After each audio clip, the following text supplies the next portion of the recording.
सच के साथ। नमस्कार, सिटी वाराणसी लाइव में आप सभी का स्वागत है। मैं हूं अमित मिश्रा। आइए देखते हैं आज की खास खबरें।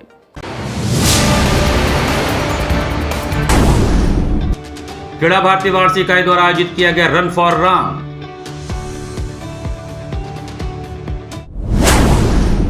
श्री काल भैरव मंदिर के महंत परिवार की तरफ से लिया गया बड़ा निर्णय। भैरव मंदिर परिसर में केक काटने की परंपरा पर लगाया गया प्रतिबंध। मड़वाड़ी चौराहे पर लोक निर्माण विभाग की टीम ने अतिक्रमण हटाने को लेकर की बड़ी कार्रवाई। लोगों ने जताई भारी नाराजगी। और सारनाथ स्थित सनफोर्ड जेनेसिस स्कूल में विज्ञान प्रदर्शनी का आयोजन। और अब समाचार विस्तार से। मड़वाड़ी चौराहे पर लोक निर्माण विभाग की टीम द्वारा जेसीबी मशीनों के साथ अतिक्रमण हटाने की कार्रवाई हुई। मड़वाड़ी चौराहे पर रविवार को लोक निर्माण विभाग की टीम ने जेसीबी मशीनों के साथ अतिक्रमण हटाने की बड़ी कार्रवाई शुरू की। इस दौरान चौराहे के पश्चिम में दरगाह के पास और आसपास के अवैध दुकानों को ध्वस्त कर दिया गया। कार्रवाई के दौरान क्षेत्र में भारी पुलिस बल तैनात किया गया ताकि कानून व्यवस्था बनी रहे। सड़क किनारे अवैध निर्माण तोड़ने के दौरान अतिक्रमणकारियों और विभागीय कर्मचारियों के बीच झड़प की स्थिति उत्पन्न हो गई। हालांकि मौके पर मौजूद पुलिस बल ने तुरंत हस्तक्षेप कर स्थिति को संभाला और माहौल शांत किया। सड़क किनारे रह रहे लोगों ने अतिक्रमण खिलाफ चलाए जा रहे अभियान का जमकर विरोध किया। उन्होंने कहा कि प्रशासन ने बिना किसी नोटिस हमारे घरों को तोड़ा है। हमने अधिकारियों से 1-2 दिनों की मोहलत मांगी थी, बावजूद इसके जबरन हमारे घरों को तोड़ा गया है। कार्यवाही में मड़वाड़ी थाने कार्यवाहक प्रभारी राहुल सिंह और लहरतारा चौकी प्रभारी पवन यादव ने टीम का नेतृत्व किया। उनके साथ पुलिसकर्मी और लोक निर्माण विभाग के अधिकारी सक्रिय रूप से मौजूद रहे। इस कार्यवाही से प्रभावित दुकानदारों और अतिक्रमणकारियों में भारी नाराजगी देखी गई। हालांकि प्रशासन ने इसे सड़क व्यवस्था और जनता के हित में जरूरी कदम बताया। स्थानीय लोगों के अनुसार केवल उन्हीं निर्माणों को तोड़ा गया है जिन्हें पहले से चिन्हित किया गया था और मुआवजा मिल चुका था।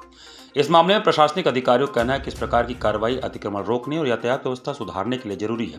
यह कदम जनता के सहयोग और समृद्ध शहर व्यवस्था की दिशा में उठाया गया है। अतिक्रमण जो है लहरतारा से लेकर ब्रॉडवे तक जो है वाइडनिंग का प्लान चल रहा है और इन जगहों पे चौराहे का जो है एक डिजाइन किया गया है। यहाँ से अच्छा चौराहा बनाया जाएगा, इसलिए जो है अतिक्रमण हटाया जा रहा है। तो विरोध कर रहे हैं क्या सर? आप विरोध जो है अनावश्यक कर रहे हैं। जिसकी ज़मीन है उससे हम लोगों का सारा पेपर करस्पॉन्डेंस ले लिया गया है और उसमें ये जितने भी लोग हैं ये किराएदार हैं। आप बताइए, जो ओनर है उसकी ज़मीन है, उसको कोई दिक्कत ही नहीं है। जो किराएदार हैं वो दिक्कत कर रहे हैं, वह विरोध का कारण है। ये कितनी चौड़ीकरण होगी, कहाँ से कहाँ तक होगी? ये मध्य से जो चौराहा है, जैसे जैसे नज़दीकी बढ़ती जाएगा वैसे मैक्सिमम 25 मीटर है दोनों तरफ। ठीक है, 25 मीटर इधर, 25 मीटर उधर। और मध्य से इधर क्या नाम है, लहरतारा की तरफ भी और इधर भी एक फ्लाईओवर का भी प्लान है। जब वो फ्लाईओवर पास हो जाएगा उसी के हिसाब से यहाँ पे और वाइडनिंग की जा रही है ताकि सर्विस लेन अच्छे से बनाई जा सके और चौराहा का भी डेवलपमेंट। श्री काल भैरव मंदिर प्रशासन ने मंदिर में किसी भी तरह के केक काटने पर पूर्ण प्रतिबंध लगा दिया है। बाबा भैरवनाथ में अब नहीं कटेगा कोई भी केक। मंदिर प्रशासन ने यह निर्णय लिया है, जो कि सोशल मीडिया पर एक वीडियो बहुत तेजी से वायरल हुआ है, जिसमें एक महिला द्वारा मंदिर के गर्भगृह में जाकर केक काटा गया और उसका वीडियो सोशल मीडिया पर वायरल किया गया। इसको लेकर तरह तरह की प्रतिक्रियाएं लोगों ने दी, जिसे प्रशासन ने भी संज्ञान में लिया। इसको देखते हुए मंदिर प्रशासन के सभी लोगों ने एक स्वर में निर्णय लिया है। आज एक प्रेस वार्ता कर पत्रकारों को जानकारी दी गई कि सोशल मीडिया पर जो वायरल वीडियो हो रहा है उसको देखते हुए मंदिर में कोई भी केक किसी पर किसी के जन्मदिन विशेष पर नहीं काटा जाएगा। मंदिर व्यवस्थापक महेंद्र गिरी ने कहा कि हम सभी महंत परिवार के सदस्यों ने निर्णय लिया है कि अब बाबा काल भैरव की भैरव अष्टमी पर जो केक कटता है उसे भी नहीं काटा जाएगा। इसके साथ ही कोई भी व्यक्ति किसी प्रकार केक अब मंदिर में नहीं ले आएगा। उन्होंने कहा कि पूर्व में भी कई लोगों द्वारा अपने जन्मदिन पर बाबा के समक्ष केक काटे गए थे, लेकिन इसको लेकर इतना बवाल नहीं हुआ था जितना इस बार हुआ है, जिसको देखते हुए हम लोग काफ़ी आहत हैं और हम सभी लोगों ने निर्णय लिया है कि अब इस व्यवस्था पर पूरी तरह प्रतिबंध लगा दिया जाए। मंगलवार को एक भक्त महिला बोली मंदिर परिवार से, मंदिर में भाई हम सब परिवार के भाई है, तो उन्होंने बोली कि मैं भैरव अष्टमी को नहीं आई थी और मैं अपना केक बाबा को चढ़ाना चाहती हूँ। तो भाई अगर केक, क्योंकि पहले भी मंदिर में केक चढ़ता था, ऐसा नहीं कि नहीं चढ़ता था, पहले भी मंदिर में केक चढ़ता था, लोग अपना केक मंदिर में काटते थे। आप लोग भी जानते हैं, आप लोगों मीडिया, ऐसा नहीं कि मीडिया से कोई चीज छुपता है, आप लोग भी जानते हैं कि ऐसा मंदिर में होता था। वो अपना केक काटती है, वो सोशल मीडिया की कोई बड़ी महिला थी, हम लोग को इसकी जानकारी नहीं थी। उन्होंने केक काटने के बाद उसमें लिख दिया कि मैं अपना जन्मदिन मनाई, जिसकी जानकारी मंदिर परिषद को नहीं था, मंदिर परिवार को नहीं था। और उन्होंने उसी को एक बात का बतंगड़ बना दिया गया कि इस तरह के लोग मंदिर में केक काटते हैं, मंदिर को एक यहाँ बुकिंग किया जाता है कि जो कि आप लोग इतने पत्रकार, जो भी पत्रकार भाई यहाँ आए हुए हैं, वो सारे लोग मंदिर में दर्शन करने आते हैं और जब भी कोई पर्व होता है उसमें भी आप लोग आते हैं। क्या कभी इसके पहले क्या केक या नहीं काटा गया? केक काटा जाता था, बशर्ते इस बात को इतना बढ़ा चढ़ा के करने का हो सकता है कोई षड्यंत्र हो, ये षड्यंत्र की तरह मंदिर को बदनाम करने का कोई षड्यंत्र हो। फिर भी मैं जनता के भावना का कद्र करते हुए मंदिर परिवार ने एक निर्णय लिया, सामूहिक निर्णय है मंदिर परिवार की तरफ से, कि आगे से मंदिर में केक को प्रतिबंधित किया जाता है और मंदिर परिसर में किसी भी प्रकार का केक आगे से नहीं काटा जाएगा। रविवार को क्रीड़ा भारती वाराणसी इकाई द्वारा पहली बार रन फॉर राम दौड़ का आयोजन किया गया। क्रीड़ा भारती वाराणसी इकाई द्वारा रविवार को काशी में पहली बार रन फॉर राम 5 किलोमीटर की दौड़ का आयोजन किया गया। यह दौड़ प्रातः 6 बजे शास्त्री घाट वरुणा पुल से शुरू हुआ। उसके बाद JP Mehta college, Sunbeam school Varuna, central jail road, चुंगी तिराहा, संत अतुलानंद स्कूल गिलर बाजार, सदर तहसील भोजूबीर, अर्दली बाजार, पुलिस लाइन चौराहा, कचहरी चौराहा, एसबीआई भवन होते हुए वापस शास्त्री घाट पर आकर समाप्त हुआ। इस कार्यक्रम का पुरस्कार वितरण कार्यक्रम भजन संध्या के साथ श्री काशी विश्वनाथ धाम प्रांगण में किया गया। इसके पूर्व क्रीड़ा भारती अवध प्रांत द्वारा इस दौड़ को अयोध्या में आयोजित करवाया गया था। अयोध्या के पश्चात काशी में इस दौड़ का अनूठा आयोजन किया गया। इस प्रतियोगिता में पंजीकरण निःशुल्क था और इस अनूठे आयोजन का उद्देश्य खिलाड़ियों के साथ साथ आम जनमानस में स्वस्थ शरीर, खेल के साथ सनातन परंपरा, कुटुंब प्रबोधन और सर्व सामाजिक समरसता का भाव जागृत करना था। सृजन सरोकार पत्रिका के विजय देव नारायण शाही के जन्म शताब्दी वर्ष केंद्रित शाही सोच संघर्ष सृजन विशेषांक के लोकार्पण पर परिचर्चा हुआ। विजय देव नारायण शाही के जन्म शताब्दी वर्ष में सृजन सरोकार पत्रिका के शाही केंद्रित शाही सोच संघर्ष सृजन विशेषांक के लोकार्पण और परिचर्चा का कार्यक्रम भोजपुरी अध्ययन केंद्र के राहुल सभागार में किया गया। विजय देव नारायण शाही का जन्म 7 अक्टूबर 1924 को वाराणसी के कबीर चौरा में हुआ था तथा शाही ने कुछ समय काशी विद्यापीठ में अध्यापन करने के बाद इलाहाबाद को अपनी स्थायी कर्मभूमि बनाया था। विजय देव नारायण शाही एक सजग कवि और आलोचक के साथ सामाजिक कार्यकर्ता भी थे। इस कार्यक्रम की अध्यक्षता वरिष्ठ कवि व हिंदी विभाग में प्राचार्य प्रोफेसर श्री प्रकाश शुक्ल ने किया तथा पत्रिका के संपादक प्रोफेसर कुमार वीरेंद्र की विशिष्ट उपस्थिति रही। अध्यक्षीय वक्तव्य में प्रोफेसर श्री प्रकाश शुक्ल ने कहा कि यह विशेषांक युवा पीढ़ी को शाही को पढ़ने के लिए प्रेरित करेगा। शाही एक बड़े बहस धर्मी आलोचक थे। शाही निष्कर्ष मूलक आलोचना से बचते थे। मौलिक ढंग से सोचना एवं उसकी जद्दोजहद शाही में बराबर दिखाई देती है। प्रोफेसर शुक्ल ने कहा कि शाही को मैं मजेदार मौलिकता का आलोचक कहता हूँ। उनकी आलोचना आक्रांत नहीं करती बल्कि आकर्षित करती है। उनके कवि का व्यक्तित्व कबीर के मन से बनता है तथा उनका आलोचक मन जायसी के मन से निर्मित होता है। शाही सघन बौद्धिक आलोचक हैं जिन्होंने परंपरा का केवल इस्तेमाल ही नहीं किया बल्कि उससे संवाद भी बनाए रखना, अपने समय के शक्ति केंद्रों को लगातार चुनौती देते रहना शाही की आलोचना का मूल लक्षण है। इस पत्रिका के माध्यम से शाही को पढ़ना असल में अपने आलोचनात्मक विवेक को परिष्कृत करना भी है। संपादकीय वक्तव्य देते हुए इलाहाबाद विश्वविद्यालय के आचार्य प्रोफेसर कुमार वीरेंद्र ने कहा कि पत्रिका में शाही जी के बहुआयामी व्यक्तित्व को उभारने की कोशिश की गई है। शाही जी का कवि व्यक्ति ढेर सारे कोणों को छूता है। एक आलोचक के रूप में शाही ने ढेर सारे महत्वपूर्ण कार्य किए जिसमें आचार्य रामचंद्र शुक्ल के बाद जायसी को हिंदी साहित्य में महत्वपूर्ण स्थान अपने शोधपरक कार्य के माध्यम से देना है। शाही जी के बहुआयामी व्यक्तित्व पर चर्चा करते हुए प्रोफेसर वीरेंद्र ने ढेर सारी स्मृतियों को साझा किया तथा कहा कि इस संपादन के क्रम में शाही जी के कई पक्षों को प्रकाश में लाया जा सका है। कार्यक्रम का संचालन डॉक्टर अमित कुमार पांडे ने किया तथा धन्यवाद ज्ञापन डॉक्टर राजेश सरकार ने किया। कार्यक्रम में स्वागत वक्तव्य केंद्र के समन्वयक प्रोफेसर प्रभाकर सिंह ने किया। कार्यक्रम में डॉक्टर रविशंकर सोनकर, डॉक्टर अमरजीत राम, आमोद माहेश्वरी तथा छात्र छात्राओं की उपस्थिति रही। घाट संध्या कार्यक्रम में अदिति चटर्जी ने कथक नृत्य से दर्शकों का मन मोह लिया। जिला प्रशासन की अभिनव पहल पर शनिवार को सुबह बनास के अंतर्गत घाट संध्या कार्यक्रम का शुभारंभ युवा कलाकार अदिति चटर्जी के उत्तर भारत के प्रसिद्ध कथक नृत्य से हुआ, जिसका शुभारंभ शिव पंचाक्षर श्रोत तत्पश्चात कृष्ण वंदना, तीन ताल में पारंपरिक कथक, ठुमरी, सब बन ठन आई एवं समापन मीरा भजन से हुआ। कलाकार ने अपने मनमोहक प्रस्तुति के माध्यम से दर्शकों के हृदय को आह्लादित किया। कलाकार को प्रमाण पत्र शिल्पा, रंजनी एवं रेशमा ने प्रदान किया। प्रमाण पत्र प्रदान करने के साथ ही उनके संगीत साधना की भी प्रशंसा की गई। घाट संध्या कार्यक्रम का संयोजन सुबह बनारस सचिव एवं संस्थापक डॉक्टर रत्नेश वर्मा ने किया है। कार्यक्रम का सफल संचालन सीमा केसरी ने किया। इस अवसर पर भारी संख्या में दर्शकगण उपस्थित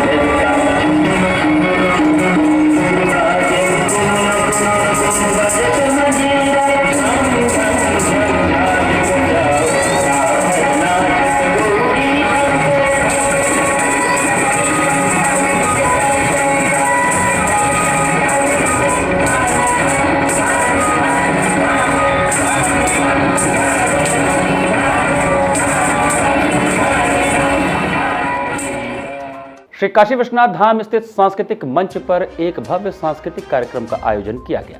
शनिवार को श्री काशी विश्वनाथ धाम स्थित सांस्कृतिक मंच पर एक भव्य सांस्कृतिक कार्यक्रम का आयोजन किया गया। यह कार्यक्रम नगर के प्रतिष्ठित नेत्र चिकित्सक डॉक्टर R.K. ओझा की संस्था Banaras global arts and media द्वारा श्री काशी विश्वनाथ मंदिर न्यास के सहयोग से आयोजित किया गया। यह आयोजन काशी की समृद्ध सांस्कृतिक धरोहर और कला की परंपरा को प्रदर्शित करने के उद्देश्य से आयोजित किया गया था। कार्यक्रम में संगीत, नृत्य और गायन की विविध शैलियों का अद्वितीय संगम देखने को मिला, जो काशी की सांस्कृतिक विरासत को जीवित रखने के प्रयास के रूप में था। कार्यक्रम का आरंभ मुख्य कार्यपालक अधिकारी विश्वभूषण, डिप्टी कलेक्टर शंभू शरण, नायब तहसीलदार L. शेखर, मंदिर न्यास के सामान्य सदस्य प्रोफेसर बृजभूषण ओझा, पंडित दीपक मालवी, पंडित प्रसाद दीक्षित, कार्यक्रम संयोजक डॉक्टर R.K. ओझा, श्री काशी विश्वनाथ मंदिर के सम्मानित अर्चक पंडित श्रीकांत मिश्र आदि गणमान्य जनों द्वारा दीप प्रज्वलन करके किया गया। कार्यक्रम की शुरुआत में पंडित अमरेंद्र मिश्र द्वारा सितार वादन और ममता शर्मा के द्वारा गायन की प्रस्तुति की गई, जिसमें भारतीय शास्त्रीय संगीत की मधुरता और गहरे भावनाओं का बखूबी समावेश था। इसके बाद पंडित गणेश मिश्र और उनके सुपुत्र द्वारा गायन प्रस्तुत किया गया। इस प्रस्तुति ने संगीत प्रेमियों को मंत्रमुग्ध कर दिया। पंडित गणेश मिश्र का गायन अपने उच्च स्तरीय तकनीकी कौशल और भावपूर्ण अभिव्यक्ति के लिए प्रसिद्ध है। कार्यक्रम की तीसरी प्रस्तुति प्रोफेसर मांडवी सिंह द्वारा कथक नृत्य की मनमोहक प्रस्तुति के रूप में रही। कथक नृत्य काशी की प्राचीन नृत्य परंपरा का एक अहम अंग है। नृत्य प्रस्तुति ने दर्शकों को भारतीय शास्त्रीय नृत्य की अलौकिकता की अनुभूति कराई। इस भव्य आयोजन का संयोजन डॉक्टर R.K. ओझा द्वारा किया गया, जिन्होंने सांस्कृतिक संध्या के सफल आयोजन में अपनी महत्वपूर्ण भूमिका निभाई। कार्यक्रम में काशी विश्वनाथ धाम के श्रद्धालुओं, मंदिर न्यास के अधिकारियों और अन्य गणमान्य व्यक्तियों की बड़ी संख्या में उपस्थिति रही। कार्यक्रम में दर्शकों और सांस्कृतिक क्षेत्र से जुड़े लोगों की उपस्थिति ने काशी की सांस्कृतिक धारा को धाम परिसर में जीवंत कर दिया। Banaras global arts and media की ओर से सभी कलाकारों, प्रायोजकों और दर्शकों का आभार व्यक्त किया गया, जिन्होंने इस आयोजन को सफल बनाने में अपना अमूल्य योगदान दिया। सारनाथ स्थित सनफोर्ड जेनेसिस स्कूल में विज्ञान प्रदर्शनी का आयोजन किया गया। सारनाथ स्थित सनफोर्ड जेनेसिस स्कूल में विज्ञान प्रदर्शनी का आयोजन हर्ष और उल्लास के साथ मनाया गया। कक्षा 3 से कक्षा 8 तक के बच्चों ने अद्भुत मॉडल डिवाइस और प्रोजेक्ट्स के माध्यम से उपस्थित अभिभावकों को चकित कर दिया। बच्चों ने जल संरक्षण, रक्त परिसंचरण तंत्र, हृदय स्पंदन, K9 gun, hydro power plant, rumination, robot विधि के माध्यम से पाचन तंत्र, इलेक्ट्रिक करंट का परिवर्तन, जल शुद्धिकरण, कार्बन चक्र, चंद्रयान 3 जैसे नए और दिलचस्प मॉडल प्रस्तुत किए। विद्यालय के छात्र छात्राओं ने वहां आए हुए अभिभावकों के लिए तरह तरह के स्टॉल भी लगाए थे। जैसे कक्षा 5 के छात्र अथर्व सेठ ने इडली का स्टॉल तथा मानस कक्षा 5 के छात्र ने चाउमीन, पास्ता वगैरह वगैरह चीज़ों की बच्चों ने स्टॉल लगाई थी। स्कूल की तरफ से बच्चों को बिजनेस का भी तरीका सिखाया जाए तथा बच्चों ने अपने मनमोहक स्टूडेंट द्वारा सभी अभिभावकों का दिल जीत लिया। विद्यालय की निदेशिका आभा मौर्य ने सभी छात्र छात्राओं को उनके अच्छे कार्यों के लिए प्रोत्साहित किया। बच्चों ने काफ़ी अच्छे अच्छे प्रोजेक्ट बनाए हुए हैं, जैसे हमारा working robot and Qutub Minar Delhi का जो फेमस है। इसके बाद वायु पॉल्यूशन को शुद्ध करने के लिए बनाया है वर्किंग मॉडल। बहुत सारी चीज़ें बनाई है। चंद्रयान 3 बनाया है। काफ़ी जगह की फेमस टेम्पल्स है, जैसे राम मंदिर, प्रेम मंदिर, केदारनाथ, बहुत सारी चीज़ें हैं। एजुकेशन से रिलेटेड TLM, जैसे बच्चों को नंबर कैसे पढ़ाएं, क ख ग घ को कैसे पहचानें, बहुत सारी लर्निंग मेथड को तैयार किया है बच्चों ने। और वाराणसी प्री मिशंस के सहयोग से द रिवर स्कूल लालघाट में निःशुल्क स्वास्थ्य परीक्षण शिविर का आयोजन किया गया। द रिवर स्कूल लालघाट के प्रांगण में वाराणसी फ्रीमेसन्स के सहयोग से निःशुल्क स्वास्थ्य परीक्षण शिविर का आयोजन रविवार को किया गया, जिसमें लगभग 250 की संख्या में लोगों ने अपने स्वास्थ्य का परीक्षण कराया। द रिवर स्कूल के प्रबंधक डॉक्टर अभिनव मिश्रा ने बताया कि इस निःशुल्क स्वास्थ्य शिविर से क्षेत्र की गरीब जनता को अपने स्वास्थ्य के प्रति सचेत रहने का संदेश दिया गया। निःशुल्क स्वास्थ्य परीक्षण शिविर में लोगों की प्रारंभिक जांच के साथ साथ गंभीर बीमारियों के लिए उन्हें भविष्य में निःशुल्क सुविधा दिलाने का आश्वासन भी दिया गया। इस शिविर में doctor Deepak Gautam general medicine, doctor Ashutosh Agrawal orthopedic, doctor Gaurav Gupta dentist, doctor Vivek Bhola pathologist ने अपनी निःशुल्क सेवाएं जरूरतमंद व्यक्तियों को प्रदान की। शिविर में निःशुल्क स्वास्थ्य परीक्षण के अतिरिक्त निःशुल्क दवाइयां, निःशुल्क शुगर जांच, निःशुल्क ब्लड प्रेशर जांच, निःशुल्क नेत्र परीक्षण व रियायती मूल्य पर चश्मों का वितरण किया गया। शिविर में लगभग 250 व्यक्तियों का स्वास्थ्य परीक्षण किया गया। वाराणसी फ्रीबेसंस के जयप्रकाश मुदड़ा, दीपक माली, राजीव पांडे तथा स्थानीय सामाजिक कार्यकर्ता अतुल कुल, रमेश यादव, श्यामजी यादव की सक्रिय सहभागिता से शिविर सफलतापूर्वक संपन्न हुआ। निःशुल्क स्वास्थ्य परीक्षण शिविर है जिसमें शहर के मानिंद चिकित्सक आकर के अपनी निःशुल्क सेवाएं और उसके अलावा यहाँ पर पैथोलॉजी की सुविधा भी है जिसमें रक्त परीक्षण, नेत्र परीक्षण और उसके अलावा दांत की जांच की जा रही है। साथ ही निःशुल्क दवाइयाँ भी दी जा रही है। इसी के साथ सिटी वाराणसी लाइव का ये संस्करण हमें समाप्त करते हैं। मुझे दीजिए आज्ञा। नमस्कार।